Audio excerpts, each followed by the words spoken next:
Cari maklumat dan berita politik yang bebas, kupasan yang tepat, panas. Dapatkannya secara eksklusif hanya di Jom Channel. Komitmen kami, pentasan berita Isnin hingga Jumaat. Berbicara dan isu semasa, kami garapkan secara langsung. Panel-panel berkaliber dan profesional. Interaktif, pandangan anda kami raikan. Jangan lupa bersama kami di setiap hujung minggu dalam edisi khas mingguan. Jom Channel, moving forward, sharing a new experience.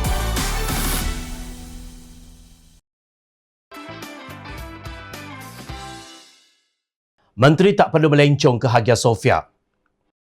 Timbalan Presiden Amanah Datuk Seri Salahuddin Ayub mengingatkan Kerajaan Perikatan Nasional agar peka kepada pandangan pihak lain. Beliau berkata bukan hanya rakyat Malaysia yang melihat ada yang tidak kena dengan pendekatan Kerajaan Perikatan Nasional berhubung pandemik COVID-19 dan masalah yang berkaitan.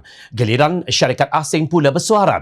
Jerman dan Jepun antara negara pelabur utama di Malaysia dengan pelaksanaan PKP cacar marbak ini lebih banyak timbulkan masalah berbanding penyelesaian, ujarnya dalam satu kenyataan. Beliau dipercayai merujuk kepada German Chamber of Commerce and Industry MGCC dan Japanese Chamber of Trade and Industry Malaysia JACTIM yang menulis surat kepada Tan Sri Mahyadin Yassin supaya mengkaji semula pendekatan kerajaan dalam menguruskan COVID-19. Kedua-duanya MGCC dan JACTIM dalam surat mereka mendakwa prosedur operasi standard SOP COVID-19 tidak konsisten dan mengelirukan sehingga menjejaskan kelestarian syarikat milik ahli mereka. Mereka menegaskan mungkin ada syarikat yang akan tutup operasi di Malaysia dan berpindah ke negara lain kerana terjejas teruk dengan perintah kawalan pergerakan diperketatkan PKPD. Antara isu sama yang disuarakan permudahkan urusan SOP yang mengelirukan dan segerakan vaksin dalam sektor perkilangan. Jika syarikat asing pun nampak kepincangan ini, apalagi rakyat sendiri tidak perlu melencong ke Turki jika pelabur sedia ada pun tidak mampu jaga, kata ahli parlimen pula itu.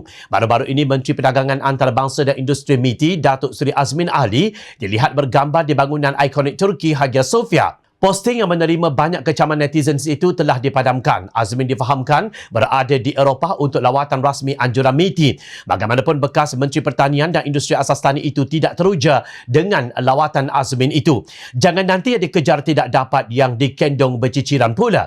Tak tumbuh tak melata, tak sungguh orang tak kata, tegasnya. Azmin ialah antara Menteri Kerajaan Teberatap yang paling tidak disenangi oleh para netizen dan rakyat. Ramai yang mempersoalkan kebijaksanaan beliau yang membenarkan kilang, industri dan tempat kerja terus dibuka di negara ini sehingga menjadi punca kluster baharu COVID-19. Bagaimanapun pada 28 Jun lalu, Azmin berkata kes positif COVID-19 sektor tersebut hanya melibatkan 5 hingga 10% sahaja. Penafian Azmin ini bercanggah dengan kenyataan Menteri Besar Datuk Seri Amiruddin Syari yang mengakui 91% kluster di negeri berkenaan berpunca daripada 80% kluster perkilangan dan 11% kluster tapak binaan. Beliau menegaskan mengikut angka dan data terkini, sejumlah besar kes saat ini berpunca daripada kluster tempat kerja. Malah Ketua Pengarah Kesihatan Tan Sri Dr. Nur Hisham Abdullah juga mengesahkan bahawa sektor perkilangan terus merekodkan jumlah jangkitan baharu tertinggi bagi kluster tempat kerja. Menurut beliau, sehingga 14 Jun sektor berkenaan telah mencatatkan 95,156 kes melibatkan 639 kluster. Sabtu lalu, Nur Hisham berkata sebanyak 29 kluster baharu telah dikenal pasti, menjadikan jumlah kluster yang aktif ketika ini meningkat kepada 870 kluster. Menurut beliau, daripada 29 kluster baharu yang dikesan, 19 daripadanya melibatkan tempat kerja.